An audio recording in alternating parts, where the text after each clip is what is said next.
péter les hautes performances. Voilà, ce qui est sûr quand je me repenche sur les stats de ce fameux match contre le Brésil avec le Cameroun, quand je vois les 3 joueurs qui avaient parcouru le plus de kilomètres sur ce match, de mémoire, j'avais Zamboro Guissa, milieu de terrain défensif, c'était à peu près logique. Et les 2 autres étaient Aboubacar, qui avait été expulsé à 12 minutes de la fin, donc aurait normalement dû courir moins que d'autres joueurs, et Choupo-Moting, pas réputé pour être le plus vaillant en termes d'efforts défensifs. Donc c'est un message, je pense, à envoyer aussi à mes garçons du secteur offensif pour demain. Il va falloir qu'on mette le bleu de chauffe et qu'on court, et un peu plus que de raison. Merci beaucoup. Merci. Ici? Ici. Paulo Vinícius Coelho, PVC, do Brasil, de Canal Wall do Brasil. Je parle avec un supporter do Haïti qui parle que cette match et 4-1 derrière, le Brésil peut faire une grande victoire. Mais aujourd'hui, non. Qu'est-ce qui a changé pour la confiance, qu'est-ce qui a changé pour l'Haïti, pour les supporters penser qu'ils peuvent jouer une grande partie contre le Brésil? Je pense que demain, en tout cas concernant Haïti, on a tout à gagner sur ce genre de match. Ça fait 52 ans qu'on n'est pas à la Coupe du Monde. Et demain, on a la chance de jouer le Brésil, qui est le recordman historique en termes de victoire lors de cette compétition. Voilà, donc on a le Graal servi sur un plateau. Voilà, maintenant il va falloir être à la hauteur parce que les fans haïtiens nous attendent aussi et se mettent à rêver sur ce type de match. Voilà, mais je pense que c'est une chance. En tout cas, c'est le message que je ferai passer à mes joueurs. Alors, ça m'intéresse peu ce qu'il y a eu dans le passé en termes de confrontation entre le Brésil et Haïti. Moi, c'est demain qui m'intéresse. Voilà, j'espère qu'on saura rendre les Haïtiens fiers de leur équipe. Je pense qu'on a envoyé plutôt une belle image. Malheureusement, ça n'a pas été suivi d'un résultat positif puisqu'on a mordu la poussière, on a perdu. Mais je pense qu'on a montré que notre place dans cette phase finale de Coupe du Monde n'était pas usurpée. Donc ça, c'est déjà une grande satisfaction. Et demain, la vitrine sera encore plus belle pour faire un coup. Aqui, professor. Diego Torbes, Bola VIP Brasil, em português. Bonjour, je vais poser la question en portugais. Alors, votre équipe est confrontée à un groupe vraiment pas facile, Brésil, Maroc, Écosse. Quel est votre objectif, vous, dans le cadre de cette Coupe du Monde? L'objectif de départ, il ne change pas. Malgré la difficulté du groupe, c'est vrai qu'on n'a pas été verni par le tirage au sort. Alors, pas verni. On a la chance aussi d'avoir 3 adversaires au football totalement différents. C'est aussi une belle vitrine pour nous. Donc, c'est à ne pas négliger. Maintenant, l'idée et la feuille de route tracée auprès de mes joueurs, c'est d'essayer de se qualifier pour les 16e de finale. Le fait que 8 des meilleurs 3e soient aussi susceptibles de se qualifier nous laisse peut-être entrevoir que même à l'issue de ce match, rien ne pourrait être joué et ça peut jouer également sur le 3e match. Donc voilà, c'est l'objectif affiché. Et en sous-objectif, on va dire, évidemment, montrer une belle image de notre équipe, montrer qu'on mérite notre qualification. Je pense qu'on a envoyé un premier bon message sur le premier match. Et voilà, l'objectif suprême, c'est de se qualifier. Coach, comment avez-vous travaillé sur la mentale de l'équipe après la défaite face à l'Écosse, puisque nous savons que demain, un plus grand défi nous attend? Plus grand, oui, en termes de FIFA ranking, c'est sûr. Après, je pense que les Écossais avaient autant envie que les Brésiliens demain de nous battre. Voilà, je pense qu'on a préparé cette compétition, mais déjà bien en amont. Je pense que lors du stage de préparation à Port-Lucie, dès l'intronisation du stade, j'ai fait comprendre à mes joueurs qu'avec Haïti, rien n'était fait dans la facilité. Je rappelle que lors de notre qualification, on avait rempli notre contrat, on avait battu le Costa Rica, on avait battu le Nicaragua, mais il a fallu attendre quelques minutes supplémentaires qu'un autre match se termine avant de savourer notre qualification.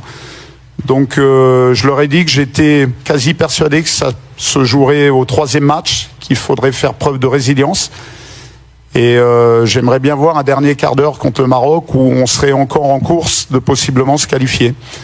Voilà, donc on essaye on dit que la pédagogie est l'art de la répétition, c'est ce que je martèle à mes garçons, de ne pas lâcher, d'être résilient. Ça pourra se jouer peut-être aussi à la différence de but.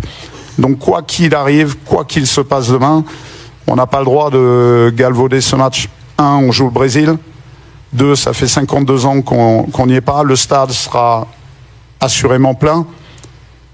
Donc voilà, on va tout donner et de manière à être toujours en course lors du 3e match. Oui.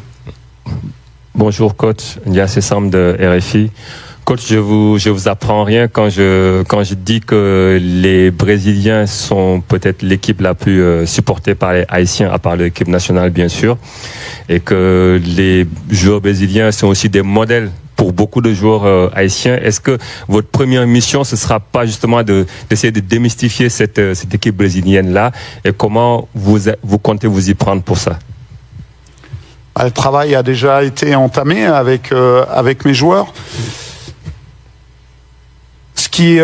Je pense que pour retirer le meilleur de chacun, pour se sublimer, il faut aussi des adversaires. Donc aujourd'hui, je vais prendre l'exemple de mon fils et de beaucoup de joueurs dans mon équipe qui vénèrent un garçon comme Vinicius. Ben voilà, aujourd'hui, enfin demain en tout cas, on va se confronter à ce type de joueurs. Donc c'est extraordinaire. Encore une fois, on a beaucoup de chance. Beaucoup aimeraient être à notre place. Certaines équipes ne sont pas qualifiées à cette Coupe du Monde et demain on va jouer ce qui se fait de mieux. Donc on va pouvoir se jauger au moins sur un match, essayer d'être à la hauteur, au niveau, repousser nos limites. Voilà, c'est tout l'enjeu du match de demain. Après évidemment, j'ai 26 garçons au sein du groupe, donc c'est être 26 fois un entraîneur différent. Certains vont être besoin d'être rassurés pour enlever un peu de stress. Je rappelle qu'on n'a pas beaucoup d'expérience internationale. D'autres vont se galvaniser au fait d'être justement confrontés à ce type de joueurs. À nous, à moi, au staff, de trouver le bon fil conducteur, de manière à ce que l'intérêt, c'est qu'au moment où le match va démarrer, qu'on soit tous connectés dans notre projet. Merci. Senhor? Tudo bem. Nicolete da ESPN. Vou perguntar em português. O esporte está cheio de história de azarão que consegue bater. Alors, monsieur, favorito. Aqui mesmo na Filadélfia tem uma história. Nous avons beaucoup vu qu'il y a, oui, des favoris, puis certains favoris ont réussi à créer la surprise. Est-ce que là, on va avoir une surprise à Philadelphie? On l'a vu avec le Cap-Vert également. De belles surprises. Il y a beaucoup de choses qui sont très difficiles à prévoir, hein, bien sûr. Mais quid de ce qui se passerait si Haïti viendrait à être vainqueur face au Brésil? Qu'en pensez-vous? En premier lieu, je pense que ce serait la folie en Haïti. Tout simplement. Donc, quand on s'engage dans cette profession, que ce soit entraîneur ou joueur, c'est pour vivre ce type d'émotion très très forte. Je dirais que quand on est haïtien, on a plus souvent des moments difficiles. Là, voilà, le foot nous offre cette possibilité demain de vivre des moments très forts, de grandes émotions. Il y en aura de toute manière. Évidemment, j'ose même pas me projeter sur une victoire. Est-ce que ça représenterait pour le peuple haïtien? En tout cas, on va tout donner de manière à pas avoir de regrets et que la population soit fière de cette équipe. Pergunta em português. Rodrigo Oliveira, Rádio Gaúcha, Brasil. Boa noite, mister. Bonsoir, Radio Gaúcho du Brésil. Monsieur, bonsoir. Haïti, Brésil. Ici, là, on a une belle histoire, une belle connexion historique. Et c'est vrai que il y a beaucoup d'articles qui ont dit que vous n'avez jamais pu vous rendre en Haïti à cause de la situation sur le terrain. Qu'est-ce que ça représente pour vous que d'être à la tête d'un rêve, d'un pays dans sa globalité? En fait, vous êtes responsable de la joie potentielle du peuple haïtien, parce que c'est vraiment incroyable que de pouvoir représenter ça, et puis c'est un peuple qu'on aime beaucoup, nous. Alors, responsable, je ne pense pas. Je suis le guide d'un groupe qui va essayer de rendre fier tout un pays demain. Voilà, donc malheureusement, contrairement aux précédentes missions que j'ai eu à faire auprès de diverses sélections, je ne peux pas vivre dans le pays pour les raisons que l'on connaît. C'est un manque, forcément, parce que j'aimerais, encore une fois, on fait ce métier-là aussi pour partager des choses en termes d'échange de culture, être aussi un petit peu plus pertinent dans les prises de décision, dans la connaissance du pays. Il faut le faire à la rencontre des Haïtiens qui font partie de mon staff, mais malheureusement, je ne peux pas me rendre sur place. Également pour détecter des joueurs, parce que, je donne un exemple, savoir comment s'entraîne Bellegarde à Wolverhampton, je sais qu'il y a de la compétence, qu'il s'entraîne bien, et que j'aille le visiter là-bas, c'est bien une fois dans l'année pour entretenir un lien avec lui, mais aujourd'hui avec tous les réseaux, avec WhatsApp, avec les plateformes Wisecout, avec les chaînes de télé, je peux suivre ses performances assurément tous les week-ends. En revanche, les jeunes talents haïtiens, je pense, ont besoin de notre expertise, de notre compétence. On en a un parmi les 26, Pierre Woudanski, que j'ai pu détecter sur des vidéos vues avec des équipes nationales de jeunes. Mais j'aurais aimé pouvoir me rendre sur place. Je passe les problèmes de visa aussi après, ensuite, pour les faire sortir. Mais voilà, c'est un manque. J'espère que dans un avenir proche, si je dois continuer ma mission à Haïti, je puisse le faire. Aujourd'hui, malheureusement, c'est pas le cas. Donc on s'est adapté. On essaye aussi de problématiques d'en faire des forces. Voilà. Ici, coach. Hello, coach. Jacqueline Charles with the Miami Herald. How are you? Bonjour, comment allez-vous?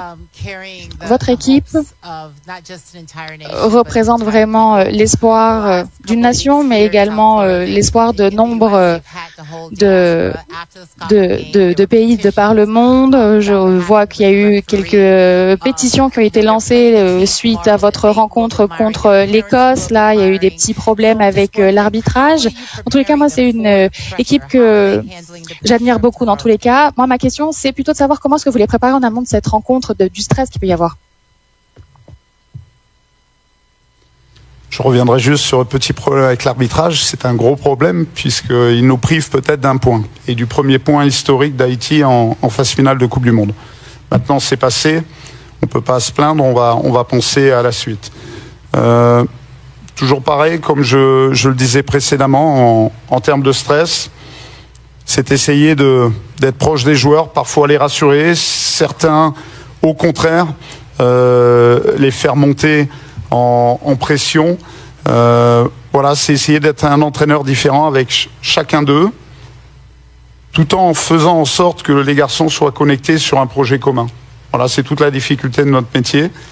Il arrive qu'on se rate parfois, qu'on rate un joueur, qu'on mette un peu plus de temps aussi pour l'amener à faire en sorte qu'il s'insère dans le projet. Mais j'ai un groupe assez réceptif quand même. On prend beaucoup de plaisir avec eux. Ils nous surprennent depuis le départ. On savait qu'il y avait un potentiel. Quand j'ai accepté cette mission, c'était en connaissance de cause. Je pensais qu'il y avait un coup à faire pour se qualifier à la Coupe du Monde. Mais les garçons ont fait mieux que ça. On n'a joué aucune rencontre à domicile. Ça, je ne savais pas forcément au départ. Et voilà, ils ont réussi à se sublimer. On était là encore lors des matchs de préparation. On était là contre l'Écosse. Voilà, il s'agit maintenant de continuer parce que là, ce qui arrive, c'est du très très lourd.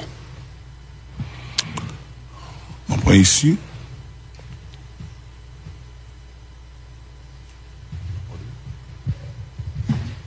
Bonsoir Sébastien, Hugo Guillemet du journal L'Équipe. Deux petites questions. La première, vous avez beaucoup parlé de vos joueurs, mais vous n'avez pas beaucoup parlé de vous. Et ce qui vous attend demain, c'est que vous allez vous confronter à peut-être un des meilleurs entraîneurs de l'histoire. Et quand on connaît votre parcours, qui a été un parcours qui sort de l'ordinaire, exotique, à l'international, etc., j'imagine que c'est quelque chose de très gratifiant pour vous d'affronter Ancelotti. Et la deuxième petite question, il y a l'apparition des cooling breaks sur cette Coupe du Monde. Ça perturbe beaucoup les coachs, j'ai l'impression. Plus que des cooling breaks, c'est des mi-temps dans la mi-temps, des pauses publicitaires, etc. Qu'est-ce que ça change en termes de management pour vous? Alors déjà, je vais répondre à la première. Évidemment, être confronté à ce qui se fait de mieux, c'est plus que gratifiant pour moi, à condition demain d'être à la hauteur de l'événement, de performer. Voilà, dans tous les cas, et c'est ce que je dirais tout à l'heure avec mon staff technique, il s'agit de continuer à apprendre. Je veux dire, demain, je ne sais pas l'issue du résultat, mais dans tous les cas, on va continuer à hausser notre niveau parce qu'on va être confronté à ce qui se fait de mieux, un maître tacticien. Il va falloir répondre présent, être à la hauteur. On a observé lors des matchs certaines petites choses qui nous font aussi progresser. Un exemple, je ne sais pas si vous l'avez noté contre le Maroc, il y a des touches qui sont jouées très rapidement de leur part. Ils ont surpris les Marocains. Tout ça avec des ballons qui sont placés en bordure de terrain. Et ça n'a pas été le cas pour toutes les équipes. Eux avaient un temps d'avance à ce niveau-là. Ça a été assurément travaillé en amont. C'est aussi ça le très très haut niveau. Et voilà, ce qu'amène un garçon comme Carlo Ancelotti. J'ai eu l'occasion de le rencontrer au tirage au sort. J'avais également mon préparateur physique au Cameroun qui avait bossé avec lui à Paris, qui m'en a dit le plus grand bien. C'est la grande classe. Voilà, on va essayer d'être le plus respectueux possible et d'être un valeureux adversaire demain. Concernant les cooling breaks, il y a deux manières de les prendre. Ça peut être un avantage pour les coachs parce que c'est 2 fenêtres supplémentaires pour envoyer quelques consignes. La difficulté sur ce que j'observe depuis le début de la compétition, c'est plutôt l'adaptation que peuvent en avoir les joueurs. Je trouve qu'ils mettent du temps à se reconnecter au jeu. Je prends notre exemple contre l'Écosse. Le but intervient 3-4 minutes après. On était plutôt bien dans la partie. Et je trouve qu'après, ça, sans se trouver d'excuses, mais ça nous perturbe peut-être un petit peu. Mais c'était à nous aussi de trouver la parade à ce niveau-là. Donc je pense qu'il va y avoir une adaptation au niveau des joueurs. Après, en tant que coach, c'est plutôt pas mal. Ça nous permet, comme des cartons au basket, de pouvoir essayer d'emmener des éléments supplémentaires au niveau de nos joueurs. Voilà, on a essayé de s'organiser en conséquence. On a essayé d'échanger aussi avec des collègues. Et je pense que vous l'avez vu ce matin dans l'équipe, avec Sébastien De Sable notamment à ce niveau-là. On essaye de trouver des parades pour être efficient. Maintenant, il va falloir que je trouve celle qui fait que mes joueurs, de suite, se reconnectent au jeu. Merci. On prend la toute dernière question. Em português. Coach, boa noite. Pedro Ramiro, Rádio Craque Neto. No Brasil, nós falamos muito sobre a ausência do Neymar. Neymar não podendo Au Brésil, havia até uma expectativa de que ele très souvent, on entend parler du fait que Neymar ne va pas jouer, qu'il ne serait pas là. Il était censé être là, mais il ne sera pas là. Donc, vous, en tant que sélectionneur de l'équipe adverse, comment considérez-vous cette absence? Est-ce que ça va changer votre style de jeu demain? Déjà, je voudrais dire que c'est le lot de toutes les équipes. On a aussi un garçon qui n'a pas pu jouer. On a Duken Snazon qui malheureusement qui n'était pas opérationnel pour le premier match, qui est un joueur aussi important de mon effectif. Voilà, moi j'y vois plutôt des signes. Il y a 4 ans avec le Cameroun, Neymar n'était pas opérationnel contre le Cameroun. Je ne sais plus s'il était blessé ou suspendu, mais il n'était pas sur le terrain. Donc j'y vois plutôt un signe positif. On va essayer de se raccrocher à tout ce que l'on peut pour demain être efficace et puis écrire un morceau d'histoire, en tout cas pour Haïti. Thank you. This concludes the press conference and make the activities. Merci. La conférence de presse est terminée. Merci, monsieur.